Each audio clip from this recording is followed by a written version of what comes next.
They thought they'd buried her with their lies. They were certain the stain would never fade, that the city would prefer the comfortable story over the messy truth. They were wrong.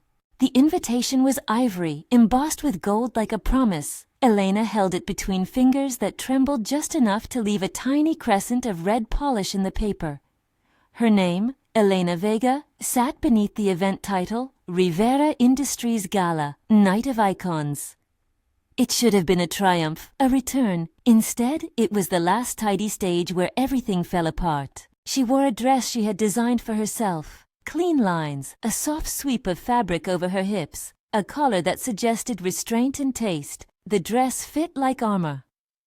Luis Rivera watched her from across the crowded room with the practiced smile of a man who'd learned how to make people believe in him. Chairs scraped, camera flashes stitched the evening into shards. Laughter flowed like liquid glass. Elena smiled out of habit, then stopped because the room held its breath for the wrong kind of truth. Luis stood when he was introduced. Hands clapped politely. His voice, calm, rehearsed, moved through the ballroom and landed like a stone. He spoke of ambition, of family, of future plans. Then his smile thinned. He did what he'd done best for years. He placed a story in front of others and watched them swallow it whole.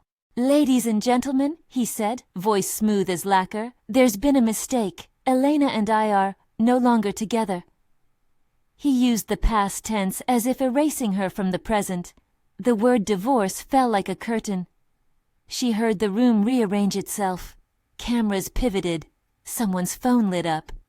Luis painted a tale in broad strokes, an ugly portrait that made Elena the selfish one, the reckless one, the woman who'd betrayed him. Faces she recognized turned in that direction. The polite applause was a blade. What followed was not sudden. It was a carefully choreographed collapse. A photo, one of those old things blurred at the edges, appeared on social media within hours. Elena in a hotel corridor with a face not entirely composed, a drink in her hand, a silhouette of another man behind her. Comments multiplied with the efficiency of small knives striking a practiced hand. The city liked a scandal. It circulated. The whispers took on the shape of truth. She did not defend herself. Words felt ridiculous against the apparatus that Luis had spent years building. He had allies in press rooms and in boardrooms. He had polished friends who smiled for cameras and did not ask inconvenient questions. Elena felt the old certainty of full rooms closing into something small and sharp. Someone called her reckless. Another suggested she was unstable. The invitations that had meant status now smelled like ash. In the dim back hall of a private clinic, the department that whispered about discreet solutions, a man wearing a lanyard with Rivera's crest apologized with a smile that did not reach his eyes. He assured her it would be better this way. He put a small pill in his palm like an offering. He used that particular language of control, delicate, hushed, instructive. Elena stood barefoot on the cold tile, the lights buzzing. Outside, sirens carved their way down the avenue, a sound she would later associate with hollow promises. She said no. She tried to exit. She was not free. It was not brutality as shown on late-night tabloids. It was a domestic calculus, pressure, a hand on the small of her back. The tilt of an argument ended too quickly. The word coercion would come later in legal reports. The memory stayed as a blur of fluorescent lights and a taste of metal. Someone later alleged that a physician had advised, an envelope had changed hands, a cover story had been written. For now, she had the raw private knowledge of a boundary crossed, of a body betrayed. The loss of her child arrived like a weather front, sudden, clinching, irrevocable. There was no ceremony. There were files in cold corridors, and people who watched the grief as if it were a spectacle to be catalogued. Her parents, Antonio and Rosa, came to the hospital and sat like two small islands of prayer. Her father's harmonica lay on the bedside table, the metal dulled from years of pocket holdings. He had played it to lull her to sleep when she was a child learning to draw. A simple tune he claimed could call back the light. She listened to him breathe, counted the shallow rise and fall, and wondered when the room had become a place where sounds were measured for official record. Then, as though something severed the thin thread tethering the family to the ordinary world, news arrived. An accident on the road that wound along the river. A taxi, an overturned truck, a fire that ate the license plates before the investigators could read them. Words like collision and unfortunate circumstances were printed in small, precise type. Elena was informed with the same efficiency used to cancel public appearances. She was supposed to grieve in the proper time and place. The city closed around her like a fist. She fell in the places grief makes hollow. Her mother's voice, always a soft insistence, repeated fragments of prayers and recipes. Her father's harmonica lay abandoned on a table where dust settled into the gaps of life. The apartment, once bright with models and sketches, stilled. Bills arrived. Friends who once called for trivial things stopped answering the phone. Luis's public narrative continued to coagulate into headlines that suggested she had been the problem, a cautionary tale about ambition and instability. Inside the silence, Elena swore a quiet vow. Not aloud at first. It lived at the back of her throat. She put her hand to the harmonica and felt the small dents where her father's fingers had pressed. She said, "I will not be erased." The words were an ember in her chest. They were not yet a plan. They were a promise. They escorted her out of the Rivera penthouse with tightly wrapped condolences and a check that read more like final consideration than comfort. She left behind a life scaffolded by Luis's name, photographs, a studio that had once smelled like roses and lacquer, a reputation that had been shifted like furniture. Her hands shook when she packed the sketchbooks that had been her real inheritance. Each page carried a small world, the sweep of a cuff, a clasp that caught the light like a memory. She folded them into a battered portfolio and carried them down to a taxi with a single suitcase. In the cheap apartment she could afford, the city was a different animal at night. Trash trucks clattered on the street. Lighted signs hummed for the late shift workers. Elena set up a small table in front of the window and arranged the sketches. She had never designed jewelry because it was fashionable. She had done it because her hands would not stop shaping the world. There, under the thin lamp, she began to keep herself awake with work. A new collar design, a locket to hold the harmonica's reed as a talisman, a pendant shaped like a small crescent. The first months were a ledger of small humiliations. Banks closed accounts at rumors. A magazine that once courted her refused to photograph her new line. A few former patrons whispered that aligning with her was risky. The city has a way of granting you invisibility when it suits the narrative. Elena ate cheap dinners at diners where the booths were cracked and listened to conversation that contained no room for her history. She learned to sleep with the faint hum of the radiator as if it were a new kind of lullaby. But work is its own kind of redemption. Her fingers relearned a language of metal and light. She mapped filigree like a cartographer tracing hope. Nights became sketches and sketches became prototypes. A small boutique that specialized in artisan pieces took a chance on one of her necklaces, a simple crescent with a hammered interior that caught stray light. A buyer noticed its quiet bravery and paid with a check that was not much, but it was payment. Payment kept the lights on. Payment turned into orders. Orders multiplied into modest shows at local markets. People began to notice the talent under the smudges. A colleague from a former life, Patricia, sent a text from time to time. She carried a quiet loyalty that Elena did not expect. "You should go to the industry fair," Patricia wrote. "There's a jury this year. Nobody's paying attention to the small houses." The message was more a push than a plan, a tap on a shoulder toward a world Elena had been forced to abandon. Time smoothed the edges in ways grief never expected. Elena learned that days could stack themselves into months and months into a rhythm that was less about forgetting and more about rearranging. The harmonica stayed in a drawer, a small weight of continuity. Sometimes, late at night, she would take it out, close to the window, and let the single note she had learned from her father tremble out into the dark. The sound settled inside her, and for a moment the world reassembled. For a moment she was simply Elena, fingers on metal, breath shaping air. She began to plan in smaller, surer increments. If she could not erase what had happened, she could create an architecture in which the truth might live. She would not buy headlines. She would earn her return in a currency she could control. Work, proof, presence. At the far edge of her process of rebuilding, there was a man who moved like a weather front in the city's elite circles.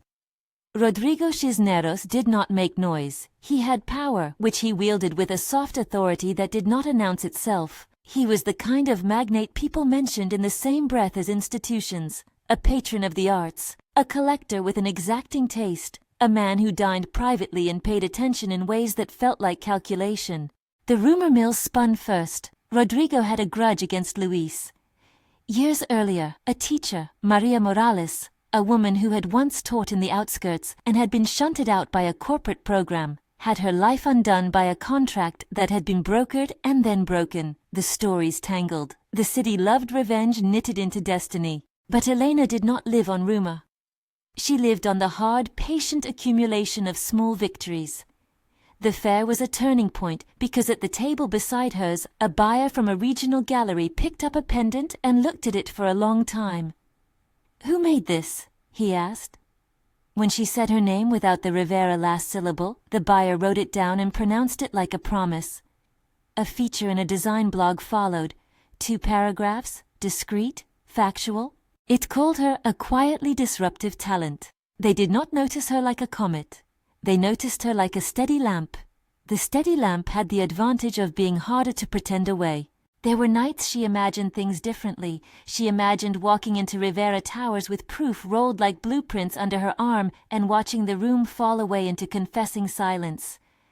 She imagined the public circle tightening around Luis, the cameras finding the right angle, the arrests presented like facts checked off a list. Those were fantasies, of course. Delicious, dangerous fantasies that tasted like revenge. She did not feed them. She catalogued them and set them aside as if they were raw materials. But there were moments when practical openings arrived. An audit here, a former employee there with nerves frayed enough to speak the truth in a whisper. Patricia, who now worked in a legal office that often handled contracts for designers, mentioned a rumor of embezzlement. A clerk at a beauty supply store told another friend about a pile of envelopes passing hands near the clinic. Whispers created a map.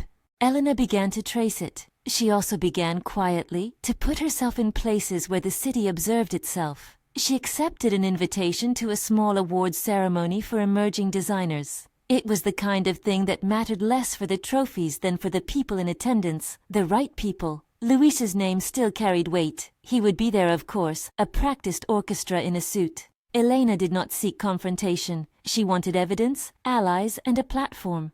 She had learned the difference between making noise to soothe herself and building something to last. The night before the awards, she did something small that felt like reclaiming a ritual. She cleaned the harmonica and strung it like a charm on a ribbon. She slipped the ribbon into the locket she planned to wear. It was private, ridiculous perhaps, but rituals stitch the edges of a self that has been torn. She slept poorly. When she woke, the city felt a little less like a place that held its breath and more like one that kept its own company. The venue was a converted gallery, raw brick warmed by careful lighting. Cameras were present but courteous. Her dress fit the way her designs always fit, like truth shaped into something that chose to be seen. Luis arrived with a woman whose smile stopped before it reached her eyes. Carmen. Carmen's social polish was sharper than a blade. She was practiced in appearing as an accessory to power. The two moved through the room like a married brand. Rodrigo Cisneros arrived late. He carried himself with a measured calm that made people straighten automatically, an effect without sermons attached. He paused at each table the way one pauses to examine a painting, with interest but not possession. When he came to Elena's table, he did not comment on her past or on the headlines that had followed her. Instead, he lingered on the piece in front of her, a small pendant that housed the harmonica's reed. "I like how it catches the light," he said, voice unadorned. "It seems honest." Elena looked at him then, at his eyes, which did not flinch. He was not the masked benefactor of gossip. He was a man who noticed details and perhaps kept ledgers of slights. He asked quietly where she had learned to shape metal like a storyteller. "A teacher," Elena replied. "My father taught me to listen." They did not speak long. They did not need to. A few sentences can carry heavy freight if both parties count the weight. Rodrigo asked for a card, which she handed without spectacle. Later, when an opportunity arose for a small commission to refashion a private collection, Elena found herself on the receiving end of an invitation, coffee at Rodrigo's office. She accepted because she had learned that openings do not come pre-wrapped in explanation. After the event, the city resumed its small crimes.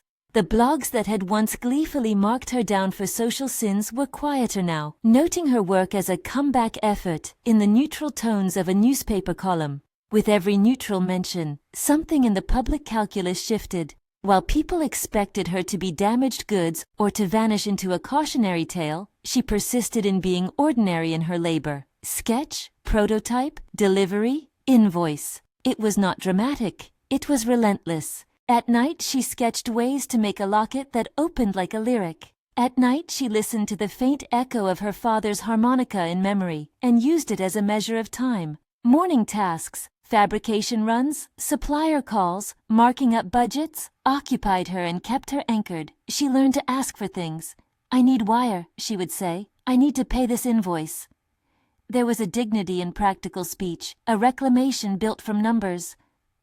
Not every day was a success. Smear attempts arrived like mosquitoes. Petty social media posts from anonymous accounts, a rumor planted on a radio segment. Carmen's attempts to belittle her in social circles were surgical and polite. At one market, a man who sold knockoff accessories smirked and offered her a patronizing discount. Yet the sand of small humiliations could not demoralize the stone of steady work.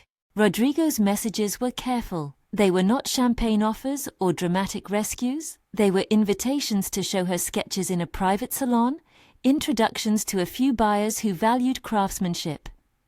He introduced her to Patricia's friend at a bank, where a small line of credit could be arranged. He asked after her parents with a courtesy that suggested he had some knowledge of their deaths, details she did not yet decide to trade. She watched him consider a map she had made for a new collection, and watched him nod in ways that made him feel like a man who catalogued the world in things worth protecting. She accepted his help, but she never offered her surrender. Each step forward was accompanied by a careful tally of favors owed and gratitude given in exact measures.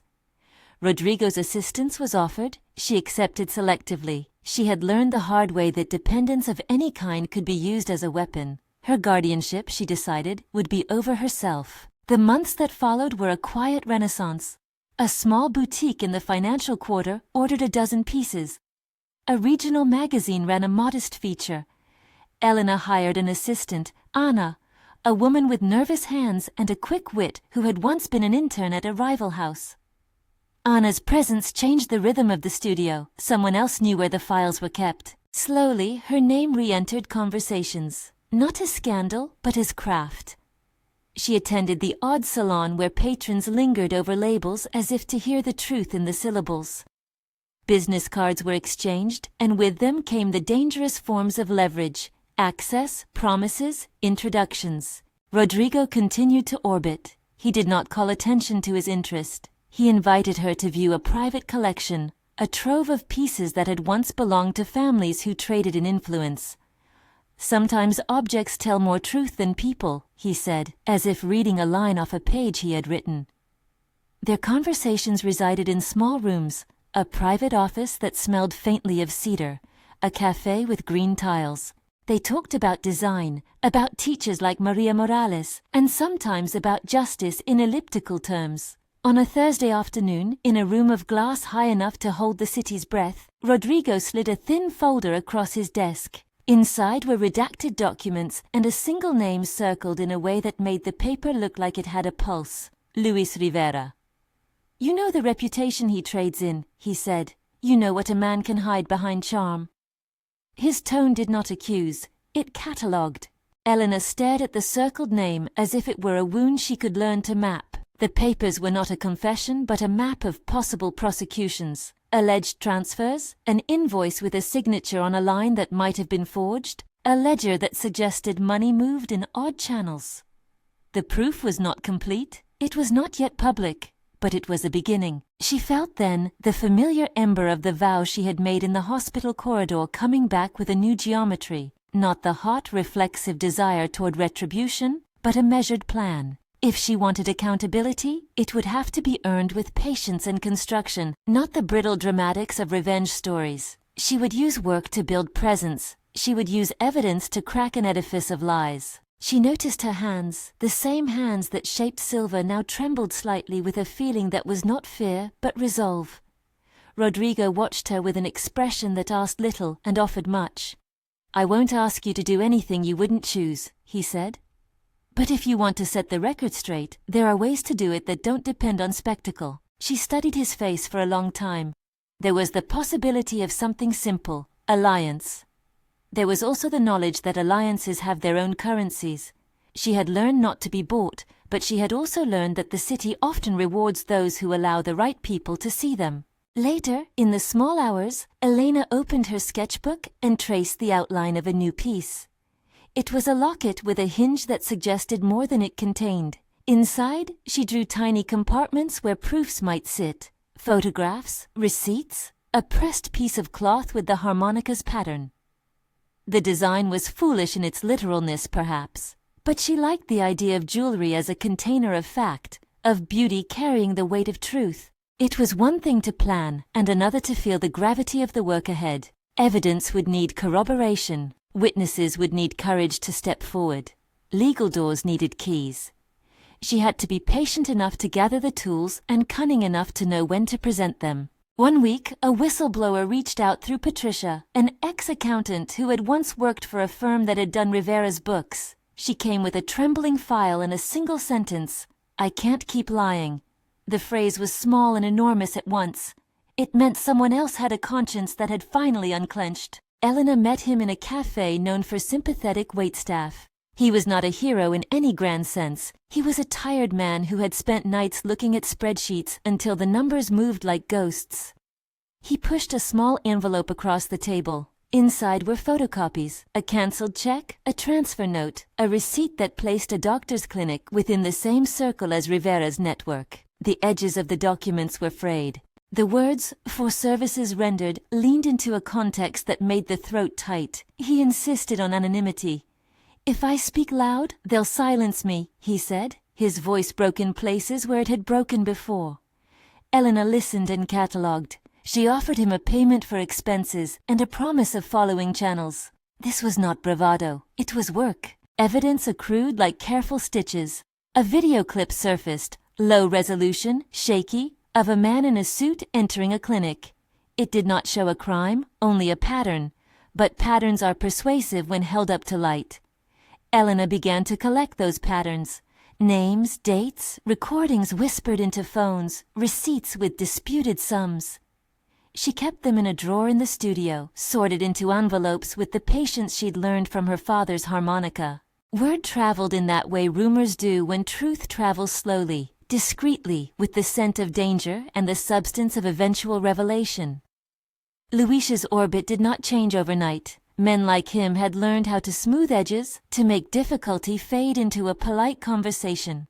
But he was a man with brittle places, and the slow pressure of evidence would sometimes test even polished surfaces. At times, Elena felt anger return like a tide, fierce and red, ready to carry everything away. She tamped it down. Anger is useful as fuel but dangerous as a guide. She reminded herself of the pledge: sovereignty first, love and companionship later. She would not allow her tactics to carve away her dignity. She had watched violence be used as entertainment in tabloids. She refused to become an instrument of cruelty. Her aim, she told herself, was accountability. 8 years had altered the coordinates of her life. The city had shifted around her grief and practice. Names that once belonged to headlines now belonged to design awards. The harmonica motif, small, stubborn, remained hers.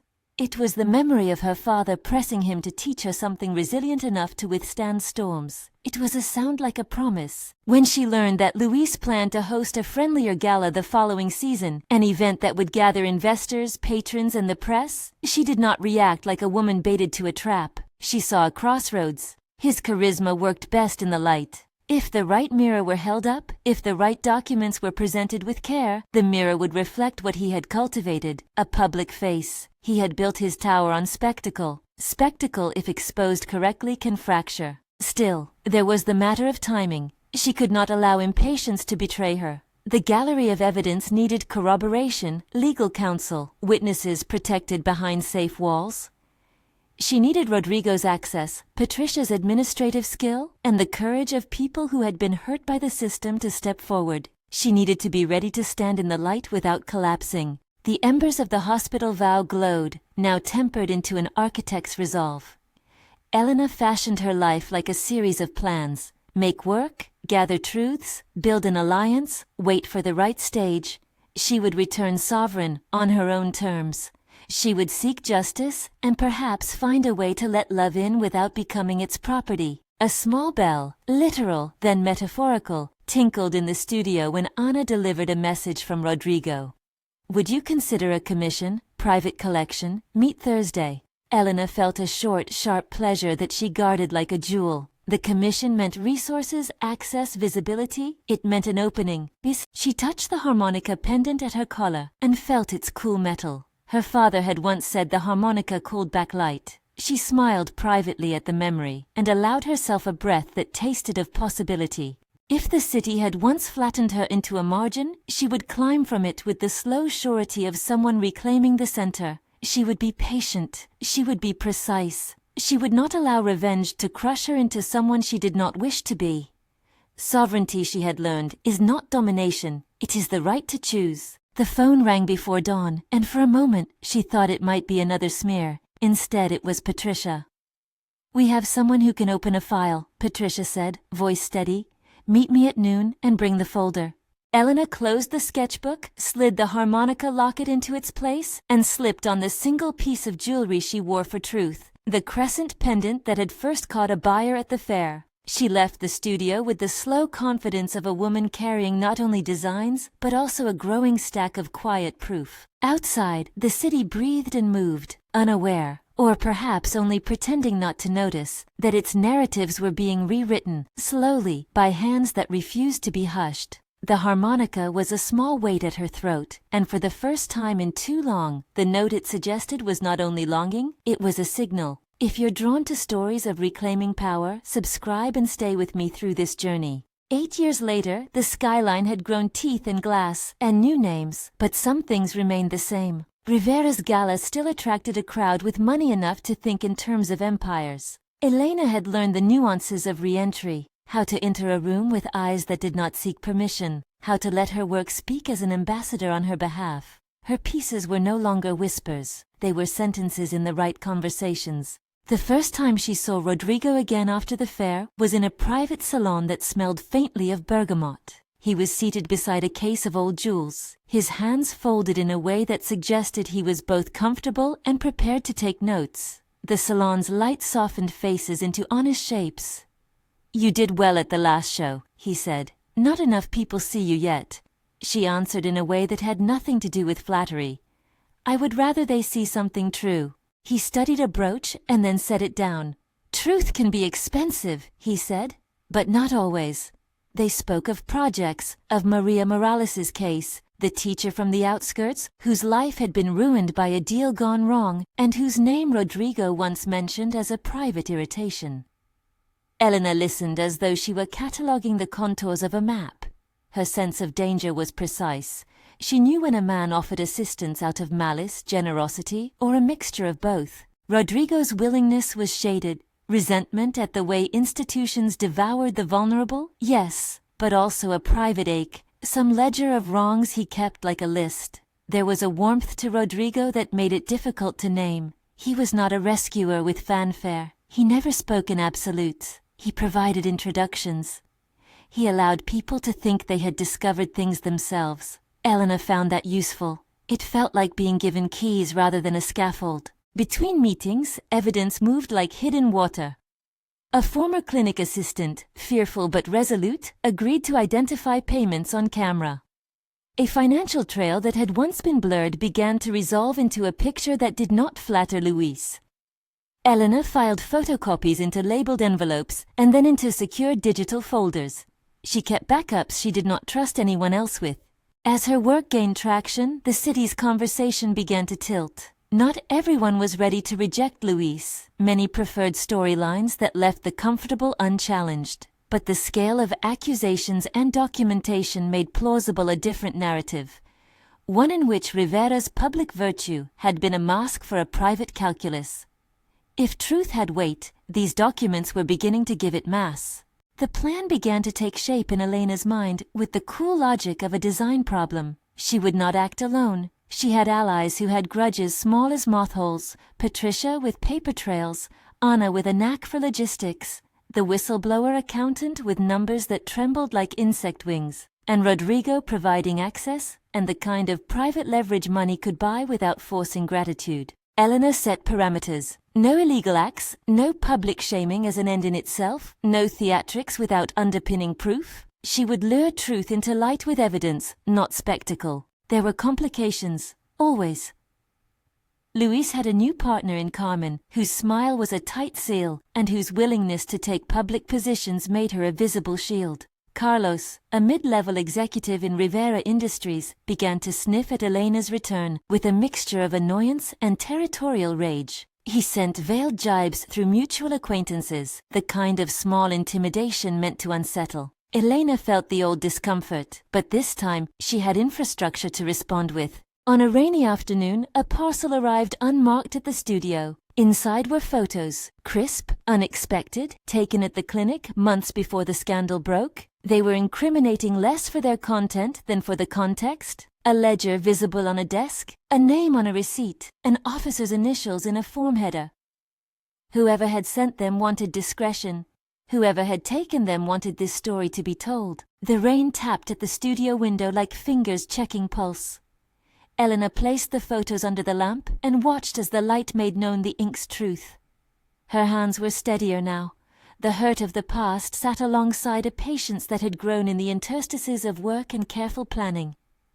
She had weapons that were not weapons, testimonies, ledger entries, the quiet corroboration of those who had been paid in hush money. At night, she allowed small tendernesses to exist. She let Anna bring in a steaming pot and their laughter spill into the late hour. She allowed herself a visit to the small park where her father had once taught her the harmonica tune. Sometimes she would play it now, a single clear note that asked the city to remember. The note was a small rebellion against erasure. Rodrigo watched her rebuild in discreet ways. A forwarding of clients, a private introduction, the careful nudge of access. He never demanded ownership, he suggested parity.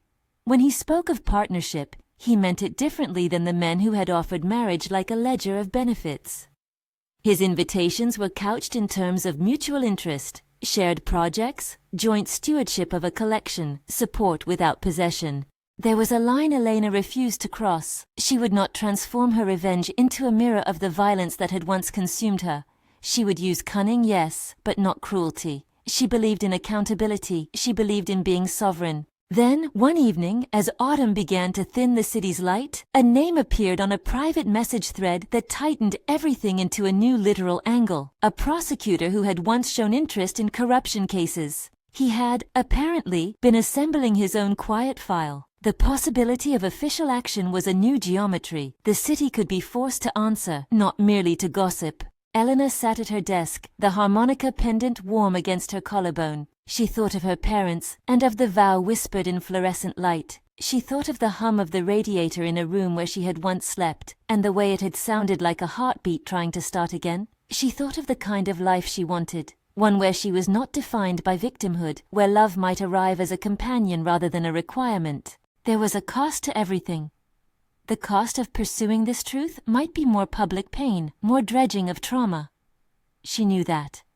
She also knew that letting silence stand as a substitute for accountability was something she could not live with.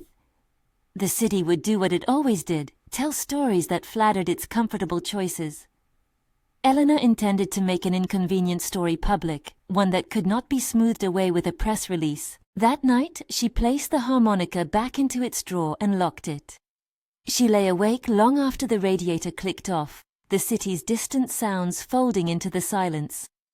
Somewhere in the dark, her father's harmonica note shifted into the background of her courage. The next morning, a courier arrived with an invitation sealed in heavy cream paper. Luis Rivera's firm was hosting a summit, an industry gathering promising new investments, major announcements, and cameras. It was a stage where a man like Luis thrived. Lights, lenses, and the kind of complacent applause that had once eroded her life. She read the invitation twice, then she folded it into the sketchbook and marked the page with a pencil. The plan she had been constructing for months had a hinge, a public forum where a reputation hung in delicate balance. The spectacle could be used against its architect. She felt the old ember press against the new architecture of her resolve. She thought of the annealed path ahead. Gather more proof, secure legal counsel, protect witnesses, calibrate the timing. She thought of Rodrigo and the quiet ledger of favors he had begun to assemble in her favor. She thought of love, how precarious it must be if allowed to arrive too soon. Outside, the city was ordinary in its cruelty and kindness. Elena stepped out into the sun and felt, for the first time in years, the sense that she was moving with purpose rather than being moved. Her shadow fell long on the pavement. It was hers. She carried the sketchbook under her arm like a shield. Some doors would need keys. Others would need to be opened from within. She would craft each hinge with the same care she used in making a clasp that once refused to break. She would return sovereign.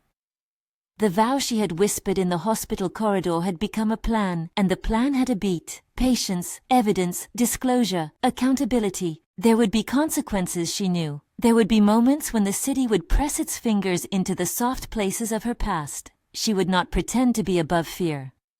Sovereignty, she had learned, is not freedom from fear. It is the choice one makes in spite of it. She would choose herself. And so she began to prepare. The pieces were in place. Whistleblowers, photocopies, a magnate who moved pieces quietly, a legal person willing to listen, a studio that hummed. The night before she intended to make a deeper move, she took out the harmonica, warmed it in her hands, and played a single clean note that folded through the apartment and out into the street. The note answered her promise. It sounded like the beginning of something.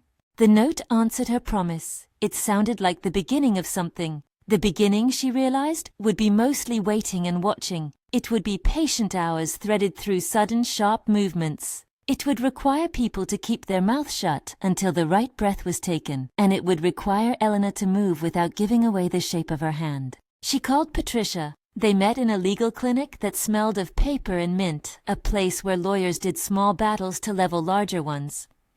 Patricia arrived with a folder and a look that had settled somewhere between hope and caution. "We have interest," she said. "A prosecutor has seen the documents. He thinks there's enough for probable cause on several counts. He needs corroboration, voices, receipts, a clear chain." Elena nodded. She had expected this. She had also known what it would mean. Interrogations that reopened wounds, witnesses subpoenaed, her name in pages of official forms. She slid the harmonica pendant under her collar, the metal cool against warm skin. "We have witnesses," she said, "and we've documented transfers. The clinic assistant is willing to testify if protected. The accountant will go on record." "Protection will cost," Patricia said bluntly. "Relocation, temporary housing, sealed testimony if we can get it. The prosecutor's office, if we get them as partners, they'll insist on protocol." Elena thought of the locket she had sketched, of the tiny compartments she had drawn to hold facts like beads. She thought of the man who had pressed a pill into his palm and called it concern. She thought of her parents' faces in photographs that still had dusty frames. The taste of resolve was metallic and clear. She agreed to the cost. Rodrigo called the next morning not with a flourish, but with a list of quiet solutions. He had arranged introductions to secure counsel, discreet courier services, and an expert who could analyze digital files in a way that would stand up in court. He offered options like someone choosing between two paths, all useful, none gratuitous. When they spoke, he did not offer magnanimity as debt collection. He asked questions she appreciated. "Are you ready for this to be public? How much of your story do you want surfaced? How will you preserve your work?" "I'll reveal the things necessary to show a pattern," she told him. "Not every wound is evidence. Some things are private and they stay private." He listened. "I want what you want," he said simply. "That is, accountability, not vengeance." There was a thrum beneath that sentence, something like ownership tempered by an unfamiliar tenderness. Elena believed him enough to accept his resources and wise enough to keep her ledger open. She did not become his shadow. She negotiated the terms. The week that followed was a choreography of small, precise moves. Witnesses met in rooms with white coffee cups and nervous palms. Anna delivered encrypted drives with files named in a language only she and Elena now used. Patricia compiled affidavits that read as quiet testimonies rather than melodramatic pleas. The whistleblower accountant, Hours of sleeplessness still etched into his face, walked them through transactions that had once looked like fog. He pointed to patterns, the same sums, recurring dates, half phrases in notes that, when read in sequence, changed from plausible deniability to a trail. Elena watched the pages as if mapping a city she would later cross. There were setbacks. A media outlet leaked a rumor that Elena sought to profit from revenge jewelry, a cheap slur meant to belittle her designs and motives. The note of jealousy and cruelty was old. It stung because it was practical. Some clients withdrew interest. A courier claimed to have been followed. Someone tried to bribe Anna with a cash envelope and a wink. Elena's pulse quickened. The old fear surfaced like a bruise. She called Patricia, who recorded the attempted bribe and forwarded the evidence to the prosecutor. The city had its ways of smearing and corroding truth. Elena learned to convert those attacks into labor, proof that could be filed, presented, counted. Rodrigo's involvement deepened in measured increments. He did not take the lead in public, but he pulled private threads, an introduction to a reputable security consultant, a quiet request to an editor asking them to hold off on a story that would jeopardize witnesses. Once, walking through the garden of a private museum, he spoke, without flourish, of Maria Morales. "Her case mattered to me," he said, "not because of spectacle, but because the system is built to eat those it distrusts, and some people profit from that erasure." Elena asked the question that had lived under the surface for months. "Did you lose something because of Luis?" Rodrigo's jaw tightened in a way people do when they decide to give the truth in measured doses. "A friend," he said, "someone who trusted a promise and saw it disregarded. I have the patience to be methodical. I don't have the appetite to watch the same harm go unchallenged." He did not say more. She did not ask. What she needed from him, ultimately, wasn't the story of past wounds. It was the leverage he could provide now. He supplied it with the discretion of someone who kept his ledger but did not make it the first thing he offered. That silence gave Elena room to breathe, room to be strategy rather than supplicant. Meanwhile, Luis was not blind to the tides. He circulated his own countermoves with the smoothness of a man who believes scandal could be sanded down. He visited journalists with well-oiled lines about revenge seekers and settling the past. Carmen posed on his arm at one public event and made an impeccably curated statement about loyalty and respect for privacy. Carlos circulated hints of Elena's supposed instability, planting seeds among investors who preferred order to questions. For a time, the world seemed to split into two arrangements, those who continued to indulge Luis's narrative and those who watched the evidence like a slow leak through wallpaper. Elena felt the pressure of being watched. It was a new sort of exposure, not the humiliating glare of tabloids, but the granular scrutiny of investigators and counsel. There were times she wanted to withdraw into the safety of her bench and the forgiving language of metal. There were other times she felt rage, sharp and crimson, and she set it down like hot metal into cold water, letting the heat dissipate. They chose the summit Luis intended to host for their stage. It was audacious. It was risky. It was, Elena argued, the exact kind of place where a man who built a facade would be forced to reconcile with the cracks. The summit gathered investors, press, and influencers, people who could make or unmake the narrative with the slimmest of endorsements. To expose Luis, there would be to introduce evidence in his own theater, to take the mirror he polished and point it at his face. The plan, refined with counsel and prosecutor, was precise. Rodrigo's team would ensure the right technical setup, screens positioned for maximum visibility, files queued to ensure continuity, legal counsel present to confirm the admissibility of what would be presented in public as corroborated material, digital forensics, bank transfers, witness statements. Patricia would coordinate the logistics with law enforcement, ensuring warrants and subpoenas were ready for immediate execution once evidence established probable cause.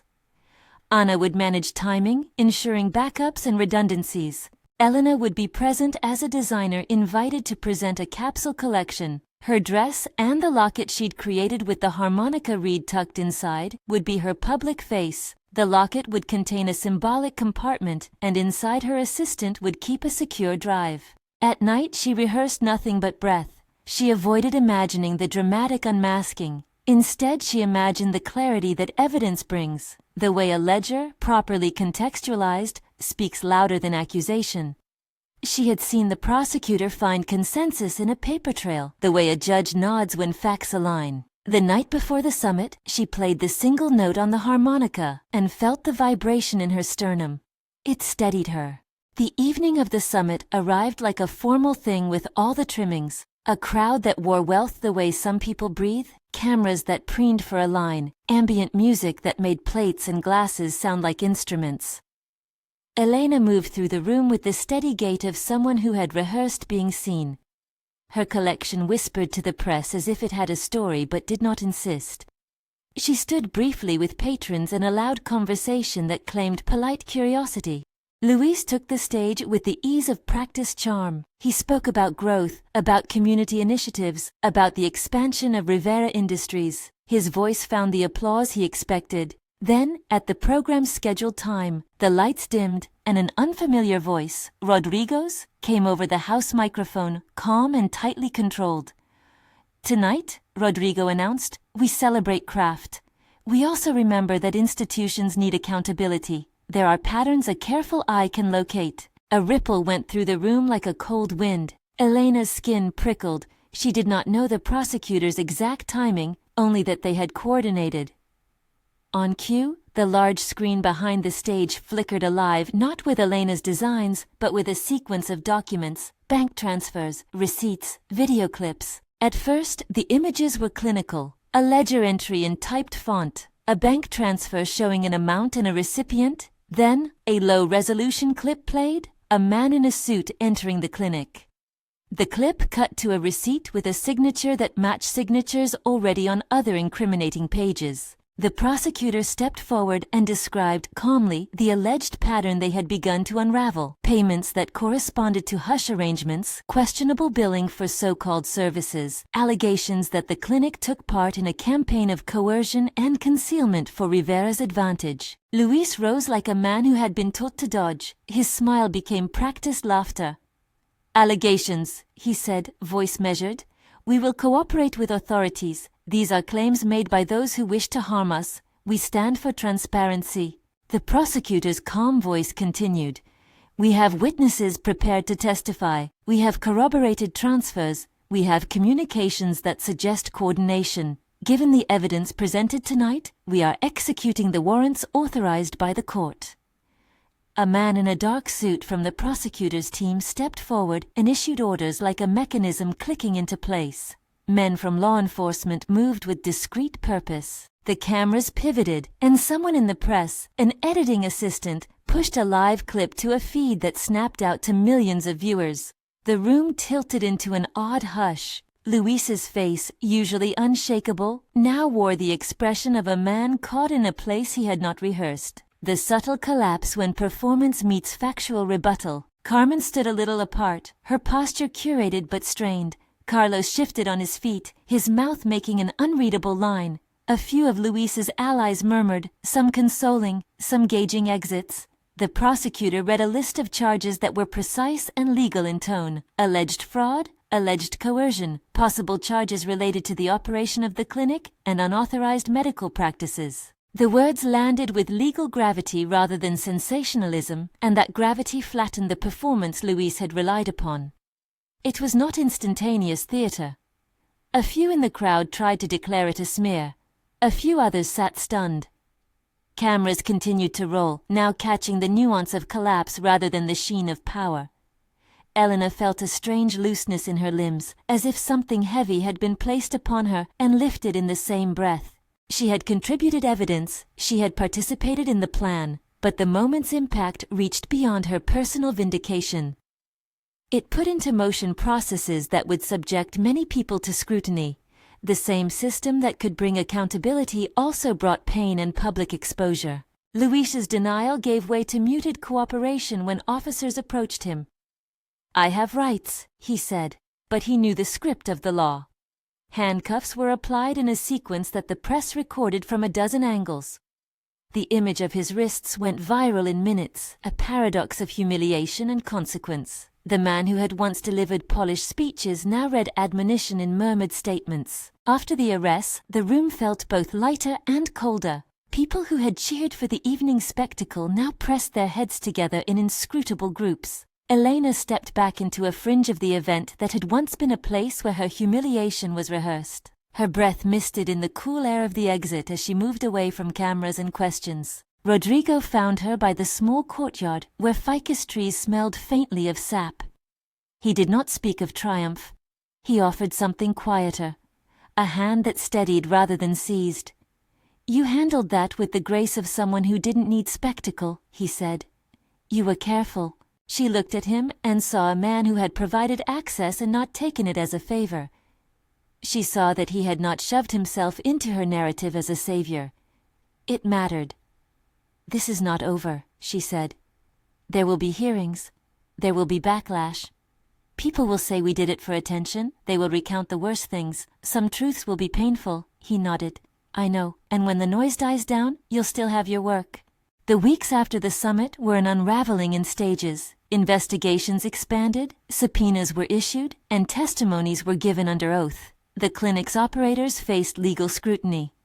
The prosecutor secured involuntary statements that bolstered the chain of evidence. Some witnesses, when called to speak, found solace in the fact that the system could be used to address wrongs. Others found the glare unbearable. Elena sometimes sat in the back of the courtroom and read design journals while testimony unfolded, allowing herself the distance to survive the retelling. Public reaction was complex. Some hailed the operation as a necessary holding to account. Others suggested Elena had orchestrated the whole thing for revenge. Social media fragmented into factions, some sympathetic, some cruel. The glare her life had always known returned. But this time, the story was not unilaterally about her alleged faults. It included ledger entries, bank slips, and sworn statements that made her version plausible. The legal process was slow, as law often is, deliberate, methodical, resistant to the pace of drama.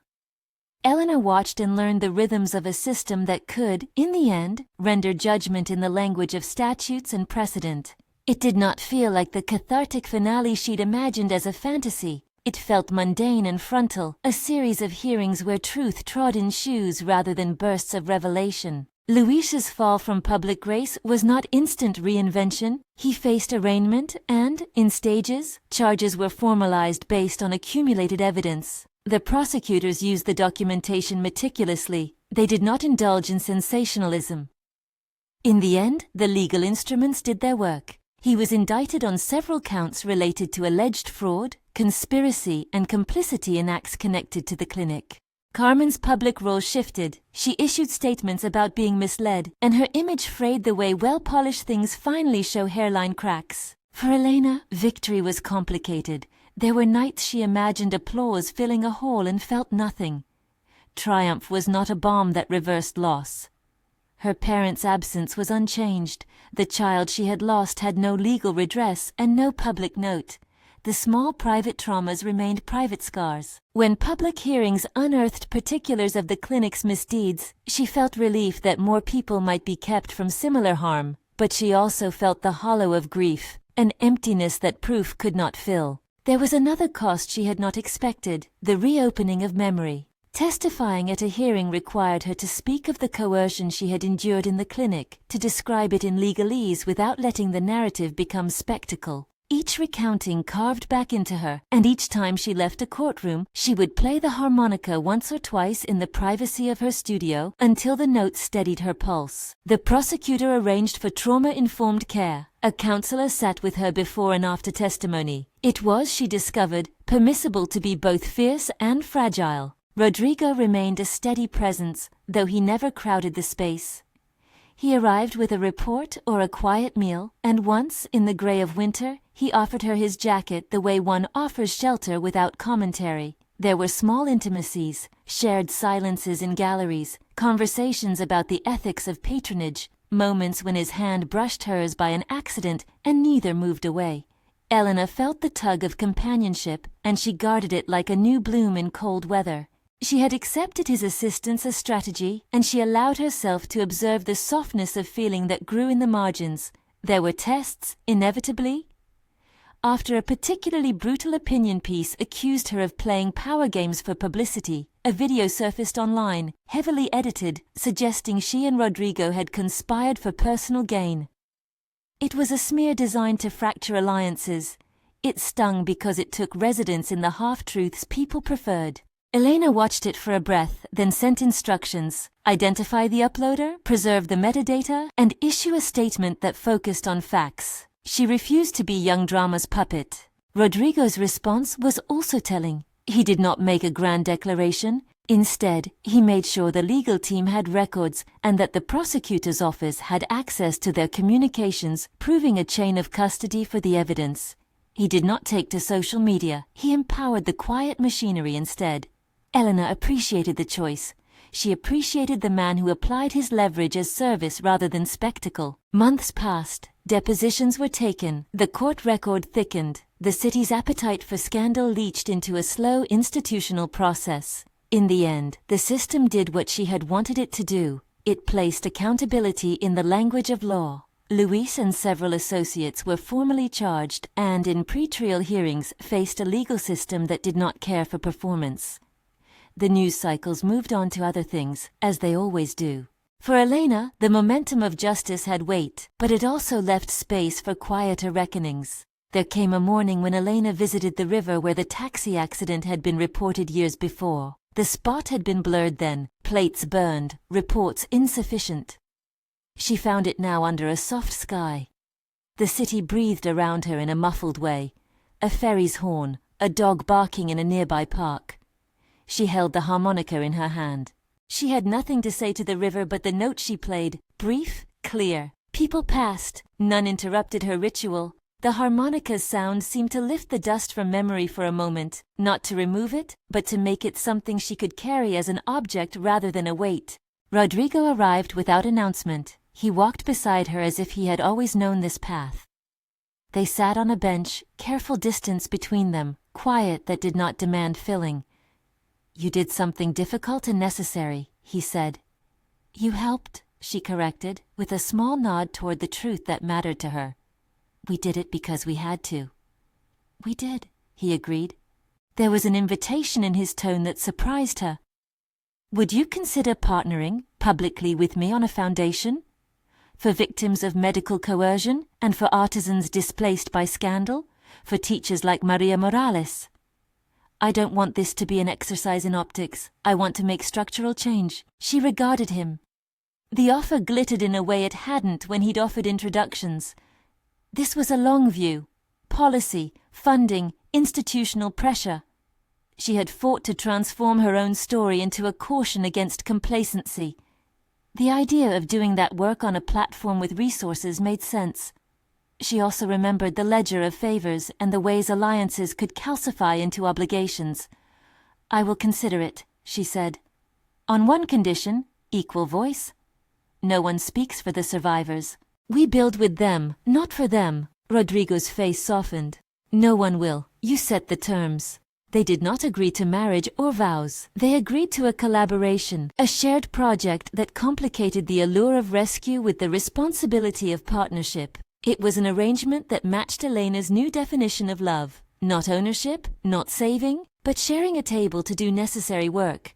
Slowly, in small deliberate gestures, they started to build a shared routine. They met in the mornings for coffee at a cafe that smelled like toasted grain and old books. He listened to the radio while she drew designs for a commemorative piece meant to raise funds.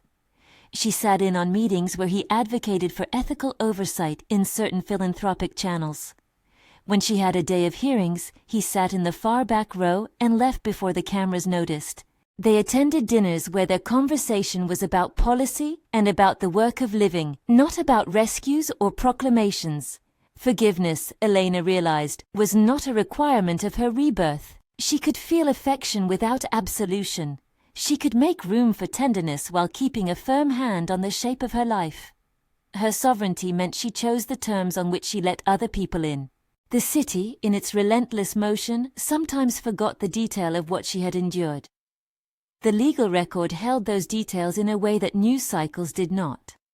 Luis's trial moved forward slowly. Some of the associated defendants chose plea deals. Some faced convictions. Some negotiated arrangements that would limit their exposure. The law's reach was imperfect, and Elena learned to accept the imperfect. Justice, she discovered, could be partial and still meaningful. The final hearings ended with a sense of anticlimax. It was not that the outcome lacked weight, it was that the process had not delivered the catharsis she had once imagined. Verdicts were delivered in courtroom language: guilty on certain counts, sentencing to be determined, restitution recommended. Elena listened from a seat in the gallery while the judge recited statutes and precedent. When the gavel fell, the sound did not feel like triumph so much as an instrument of consequence. Afterward, reporters clustered at the courthouse steps looking for a quote. Elena declined. She had learned that her words could be turned into headlines that flattened nuance. Instead, she went to the small studio she had kept open even through the turmoil. Anna greeted her with a steaming mug and the smell of something comfort food-like. The apartment felt private and ordinary, which was precisely what she needed. Rodrigo met her there with a single thing in his hand, a thin band of hammered silver, plain yet perfectly weighted. "A small token," he said, "for the work we've done, not as a claim, but as a marker." Elena laughed, soft and surprised. "Are you proposing on the legal basis of restitution?" He smiled, grateful for the joke. "No, I'm proposing we keep making things that matter. If you ever wanted someone to partner with, in theory." "In theory I would," she said. She did not accept the ring then. She slid the band over her finger and then removed it, placing it on the table between them. It was a shared gesture rather than a binding. It was a signpost that said, "There is room for affection. There is no ownership." The months that followed were small domestic tests. They cooked together once, awkward pans, a burned edge, but the meal was real and full of laughter at their mutual incompetence. Rodrigo discovered that Elena's idea of a good morning included first coffee and then time at the bench. She learned that he preferred a simple breakfast and reading the morning paper without commentary. They began to exchange small gifts, a book about metalwork, a rare drawing tool. He gave her a ledger with a leather cover. She, in turn, gave him a sketch she had made, a crescent that caught light in a way she liked. People began to call her sovereign in articles that understood her not as an object of scandal, but as someone who had reclaimed a life. She found the title strange and pleasing. Sovereignty did not mean the absence of damage. The harmonica's notes sometimes still cut short in the middle of the night. Some mornings, sorrow arrived with the force of tide, and she allowed it to sweep through her. But more often than before, she chose, on the page, at the bench, in the meetings, how to spend her life.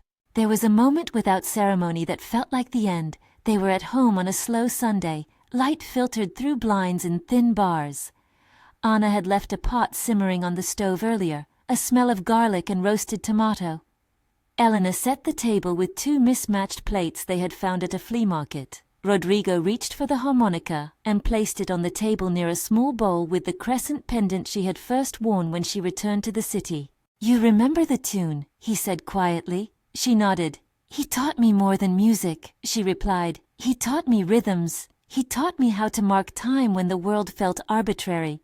She passed the harmonica to him across the table. He held it like someone handling an instrument that demanded respect. Then, unexpectedly, he raised it to his lips and played the single note her father had taught her. It was not perfect, but it had warmth. The sound sat between them like a compact agreement. They ate slowly. Conversation meandered through the ordinary. A frustrating supplier, a design problem, a possible patron for the foundation.